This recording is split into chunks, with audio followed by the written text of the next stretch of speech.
Assalamualaikum warahmatullahi wabarakatuh. Ketemu lagi dalam channel VMed bersama Kak Nazar.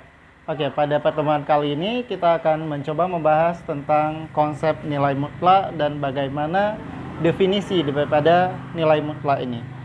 Nah, langsung saja nilai mutlak ya. Konsep dasarnya ataupun dasar daripada mutlak ini apa? Jadi yang dimaksud dengan nilai mutlak itu adalah sebenarnya jarak. Jadi nilai mutlak itu adalah jarak. Kalau dalam matematika kita bisa identikan suatu titik terhadap titik asal ya, terhadap titik asal dalam kaitannya ini adalah titik O, yaitu titik 0 ya, tanpa melihat arah atau tanpa memperhitungkan arah gitu. Jadi yang namanya nilai mutlak itu adalah jarak suatu titik ditinjau terhadap titik 0 tanpa memperhatikan arah. Misalkan gini. Nah, ini titik 0. Kemudian ini dalam garis bilangan kalau ke kanan diberikan 1, 2, 3 positif ya. Kalau ke kiri itu berarti bilangannya negatif, min 1, min 2 dengan min 3. Misalkan ada titik A di sini. Maka kalau kita ingin melihat berapa jarak titik 3 ini terhadap titik 0, maka jarak dari 0 ke 3 itu ini jaraknya ya, kita bisa menuliskan ini mutlak 3. Mutlak 3 ini menunjukkan apa? Jarak titik 3 atau jaraknya 3 satuan ke arah kanan dari titik 0.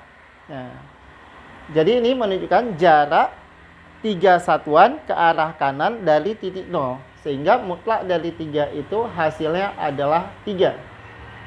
Karena definisi mutlak itu adalah jarak yang ditinjau terhadap titik 0 tanpa memperhatikan arahnya. Jadi kalau di dalam tanda mutlak itu nilainya positif, berarti itu menunjukkan arahnya ke kanan.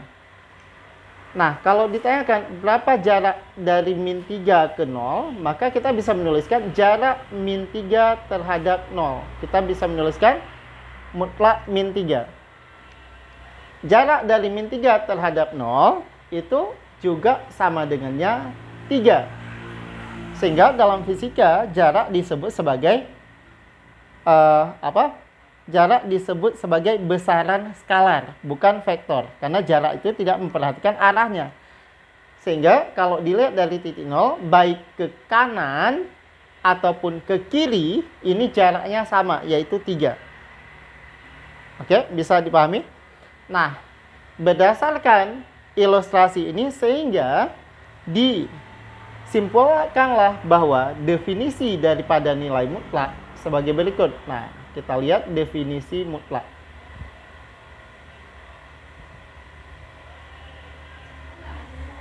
Nah, kalau kita menuliskan seperti ini, nilai mutlak X. Jadi berapa jarak titik X terhadap titik 0? Kita belum tahu, ya. Jaraknya terhadap ke sebelah kanan 0 atau ke sebelah kiri 0.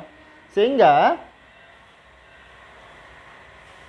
didefinisikanlah nilai mutlak dari X itu sama dengan X apabila ya ataupun untuk nilai X-nya positif.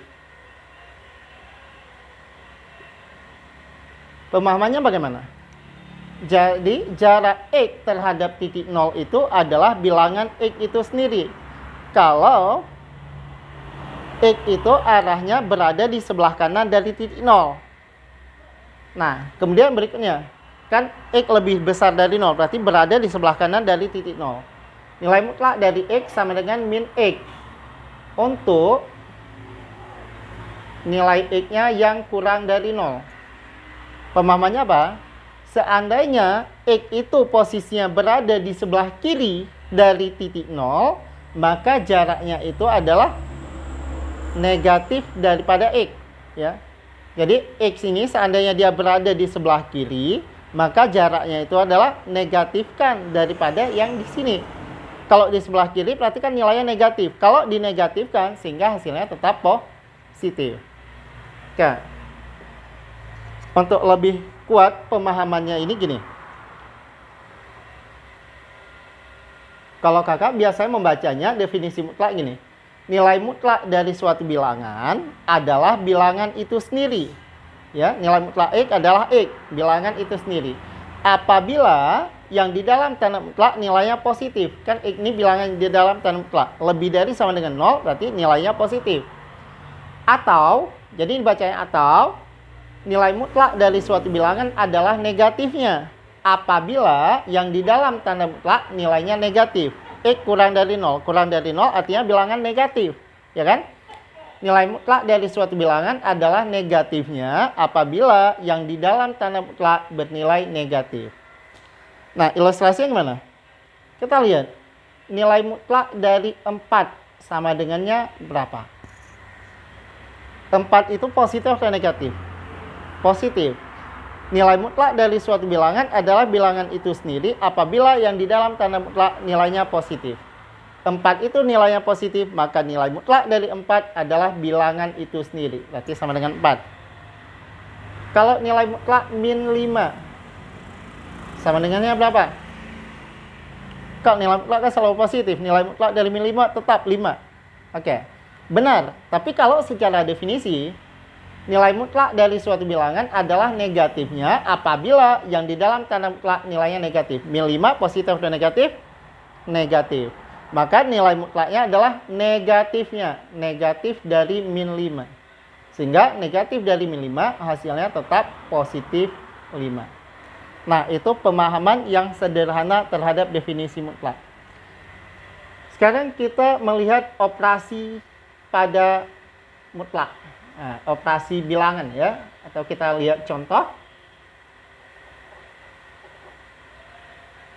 Diberikan mutlak 3 tambah mutlak 5 dikurang 7 dikurang dengan 8 sama dengannya berapa?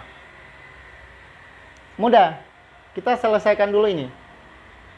Berarti mutlak 3, selesaikan pelan-pelan. Mutlak dari 5. 5 ini positif. Nilai mutlak dari bilangan positif, bilangan itu sendiri. Dikurang 7, kemudian dikurang 8. 3 tambah 5, 8. Dikurang 7, 1. Nilai mutlak dari 1 adalah 1. 1 dikurang 8, hasilnya negatif 7. Kita lanjutkan. Mutlak min 1 tambah 8 kurang mutlak min 3 dimutlakkan. Nah, ini bagaimana proses pengerjaannya? Nah, mudah. Pelan-pelan dulu. Mutlak yang paling luar tetap. Mutlak dari min 1 adalah 1 ditambah 8 kurang mutlak dari min 3. Jadi kita selesaikan ini dulu. Mutlak dari min 3. Min 3 itu adalah negatif ya. Oke. Nilai mutlak dari min 3 adalah min dari min 3. Oke. Ataupun ingatnya apa? Keluar dari mutlak pasti positif. Min 3 keluarnya pasti positif. Berarti kurang mutlak dari min 3 nilainya 3. Nah, tinggal kita operasikan. Mutlak 1 tambah 8, 9. 9 dikurang 3, 6. Nilai mutlak dari 6 sama dengan 6. Oke, yang berikutnya kita coba lihat untuk bentuk yang ada variabel. Mutlak 2x min 1 ditambah 4 sama dengannya 7. Ya. Ataupun langsung aja sama dengan kan 7. Nah, ini bagaimana? Kita menggunakan definisi boleh atau langsung aja secara pemahaman terhadap mutlak. Bagaimana pemahaman mutlak? Yang di dalam tanda mutlak nilainya 7. Keluar dari mutlak hasilnya 7. Oke? Keluar dari mutlak hasilnya 7. Berarti yang di dalam tanda mutlak gimana?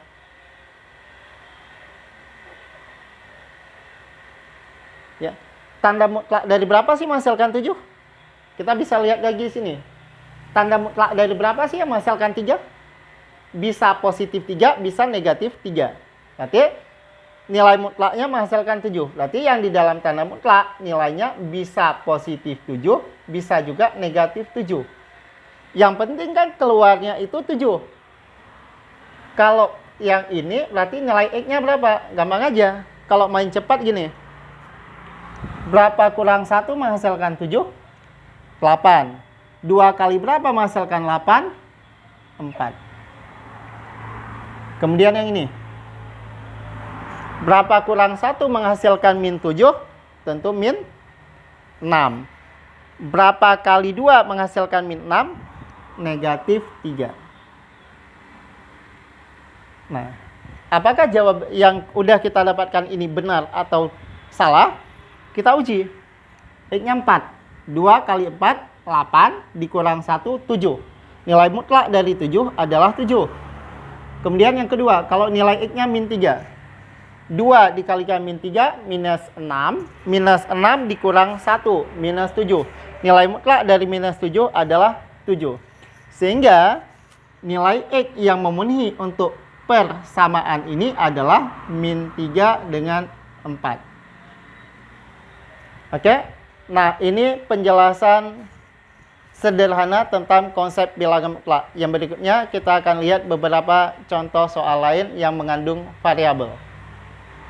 Oke, kita coba lihat beberapa contoh soal penyelesaian daripada sistem persamaan nilai mutlak. Di sini diberikan tentukan nilai X yang memenuhi setiap persamaan berikut. Yang pertama, mutlak dari X tambah 5 sama dengan negatif 6. Yang kedua, mutlak dari 4X tambah 8 sama dengan 0. Dan yang ketiga, minus 5 dikalikan mutlak 3X min 7 tambah 4 sama dengan 14. Dan yang keempat, ini mutlak dari 2X min 1 sama dengan mutlak dari X tambah 3 sama dengan yang berapa? Oke. Nah, bagaimana cara kita bisa menyelesaikan dari setiap persamaan ini? Mudah saja, ya. Kita lihat solusinya. Kembali kakak ingatkan bahwa definisi mutlak itu sebenarnya seperti apa? Nilai mutlak dari suatu bilangan adalah bilangan itu sendiri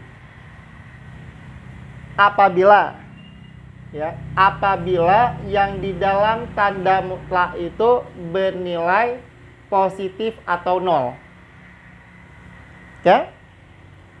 Dan nilai mutlak dari suatu bilangan adalah negatifnya apabila yang di dalam tanda mutlak itu nilainya negatif.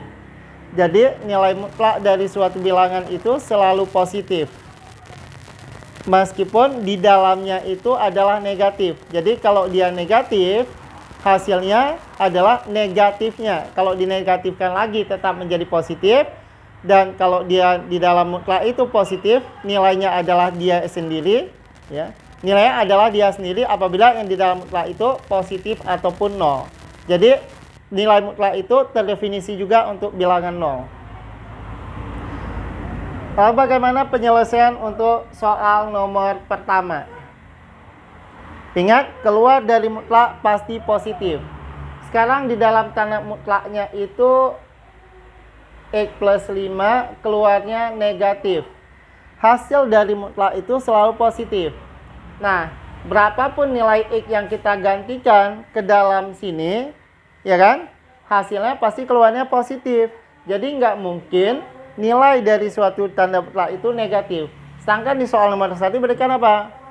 Nilai mutlak dari bilangan ini, nilai mutlak dari X plus 5 harus negatif 6. Sehingga penyelesaian dari soal ini himpunan kosong. Maksudnya apa?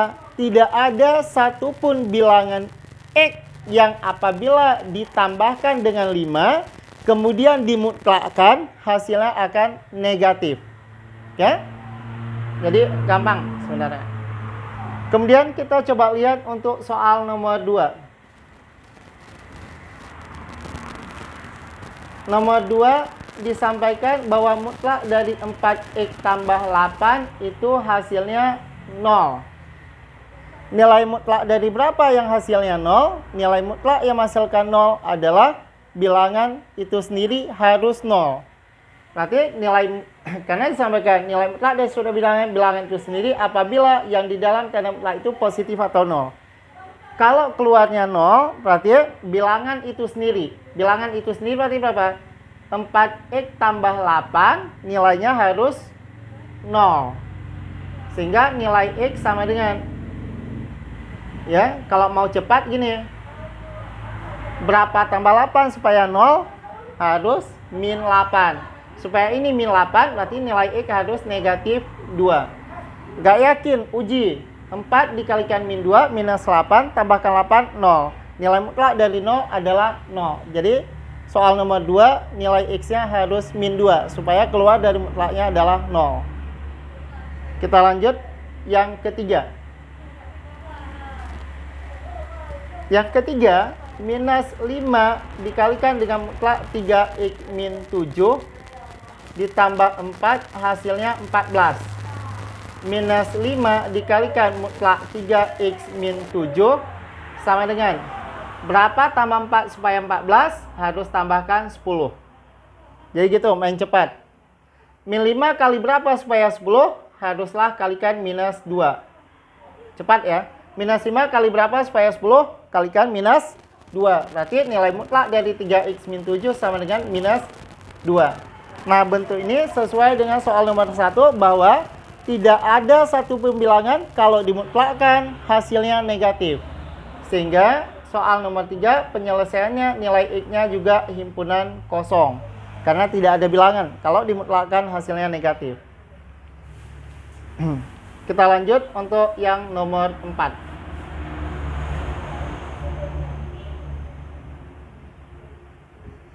Bagaimana untuk penyelesaian soal nomor 4? Ini ada berbagai alternatif. Kita selesaikan dengan cara yang pertama.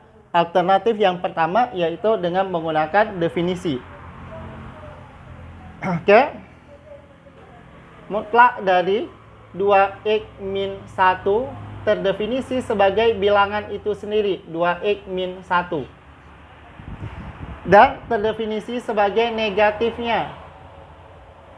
Kenapa ada dua definisi ini? Karena 2x min 1 kita belum tahu nilainya apakah positif atau negatif. Yang di dalam mutlak maksudnya. Dia akan terdefinisi sebagai bilangan itu sendiri apabila 2x min 1 lebih dari sama dengan 0. Kalau 2x min 1 lebih dari sama dengan 0, akibatnya apa? Berarti nilai x-nya lebih dari setengah. Ini kebalikannya, berarti x-nya kurang dari setengah. Kemudian mutlak yang berikutnya ada mutlak x plus 3 yang sebelah kanan. Mutlak x plus 3 itu terdefinisi sebagai bilangan itu sendiri atau negatifnya. Kapan bilangan itu sendiri? Apabila yang di dalam tanda mutlak itu positif. Kapan dia akan positif atau 0? Kalau nilai x-nya itu melebihi daripada min 3. Ini apabila nilai x-nya kurang dari min 3. Sekarang kita ambil semua kemungkinan nilai x. Untuk domainnya dulu. Kita batasin. Gabungannya yang paling besar itu x lebih daripada setengah. Yang paling kecil di sini adalah, oke, kita membagi. Yang paling kecil di sini adalah x kurang dari min 3. Kemudian di antara min 3 sampai dengan setengah. Kalau x kurang dari min 3, kalau dia kurang dari min 3 otomatis kurang juga dari setengah. Berarti kita ambil definisi yang bawah dua-duanya. Mutlak 2x min 1. Mutlak 2x min 1 definisi yang bawah. Berarti minnya langsung kalikan ke dalam biar cepat. Berarti ini jadi minus 2x plus 1 harus sama dengan mutlak x plus 3. Mutlak x plus 3 karena x-nya kurang dari min 3. berarti ambil yang bawah juga, min X, min 3. Lempar kanan boleh, kiri boleh. Min 2X, min X. Lempar ke kiri aja, jadi min X. Sama dengan min 3, 1. Berarti ini jadi min 4. Nilai X sama dengan 4. Nilai X sama dengan 4, tapi syaratnya itu X kurang dari min 3. Apakah 4 kurang dari min 3? Tidak. Sehingga ini himpunan kosong. Yang kedua, X lebih dari min 3 kurang dari setengah. Dia lebih dari min 3. Berarti untuk definisi ini ambil yang atas, sedangkan yang 2X min 1 ambil yang bawah. Masih. Berarti min 2X saya ganti warna biar terpisah di sini. Min 2X plus 1 sama dengan lebih dari min 3, ambil definisi atas, X plus 3. Lempar ke kiri. Min 2X, X. Min 3X. 3, 1. Sama dengan 2. X sama dengan minus 2 per 3. Minus 2 per 3 berarti kan min 0, min 0, berada dalam interval, sehingga nilai X di sini adalah ini memenuhi. Ya. Terus yang ketiga, X lebih dari setengah. Kalau X lebih dari setengah, berarti 2X min 1, ambil yang atas. 2X min 1, sama dengan. Kalau lebih dari setengah, otomatis lebih juga dari min 3. Berarti kalau lebih dari min 3, yang X plus 3 ambil yang bawah. Yang atas juga. X plus 3. Lempar ke kiri, X-nya diperoleh X sama dengan 4. Nah, kalau dari sini X lebih dari setengah, X sama dengan 4. 4 ini lebih dari setengah, jadi memenuhi juga. Sehingga solusi ataupun himpunan penyelesaian dari sini nilai X-nya adalah minus 2 per 3 dengan 4. Oke? Nah, katanya Kak tadi ada berbagai alternatif penyelesaian. Ya, cara yang lain gimana? Cara yang lain gampang aja sebenarnya. Oke? Kakak batasin dulu. Biar kita punya celah tempat untuk penyelesaian soal ini. Nah, cara yang kedua. Sebenarnya ada 3 cara, tapi langsung aja masuk ke cara yang kedua. Kita langsung main cepat. Kan kalau kedua ruas mutlak, kita hilangkan mutlaknya terlebih dahulu. Kalau kita menghilangkan mutlaknya, maka tinggal kita kuadratkan kedua ruas. Ini kita kuadratkan sehingga diperoleh jadi mutlak 2X min 1 kuadratkan sama dengan mutlak X plus 3 kuadratkan. Kalau ada bentuk, kita bisa pindah ruas ke kiri sehingga diperoleh 2X min 1 kuadrat dikurang X plus 3 dikuadratkan, berarti sama dengan 0. Sesuai dengan prinsip dalam penyelesaian selisih kuadrat, berarti kalau misalnya ada bentuk A kuadrat dikurang B kuadrat, berarti sama dengan ini A ditambah B dikalikan A dikurangkan dengan B. Sehingga ini kita bisa lanjut, A tambah B, berarti kiri tambah kanan. Kiri tambah kanan, 2X tambah X jadi 3X. Min 1 tambah 3 jadi plus 2. Dikalikan dengan kiri kurang kanan. Kirinya 2X kurang X jadi X. Min 1 kurang 3 jadi minus 4. Harus sama dengan 0. Sehingga ini sama juga dengan persamaan kuadrat biasa yang sudah difaktorkan. Sehingga kita peroleh nilai X sama dengan minus 2 per 3 atau X sama dengan 4. Oke, sehingga himpunan penyelesaiannya adalah minus 2 per 3 dengan 4. Pertanyaan berikutnya, apakah kedua ruas dalam persamaan mutlak itu boleh dikuadratkan? Jawabannya tidak. Kenapa? Karena belum jelas positif atau negatif. Tapi Kak, ini kenapa bisa dikuadratkan? Kedua ruasnya sudah mutlak. Mutlak keluarnya pasti positif. Kalau kedua ruasnya udah pasti positif, maka mau mengkuadratkan silahkan, tidak akan berpengaruh. Oke, sekian untuk pembahasan tentang nilai mutlak. Jangan lupa ikuti terus channel PMath dan jangan lupa juga like, subscribe, dan share supaya tidak ketinggalan update pembahasan materi lainnya.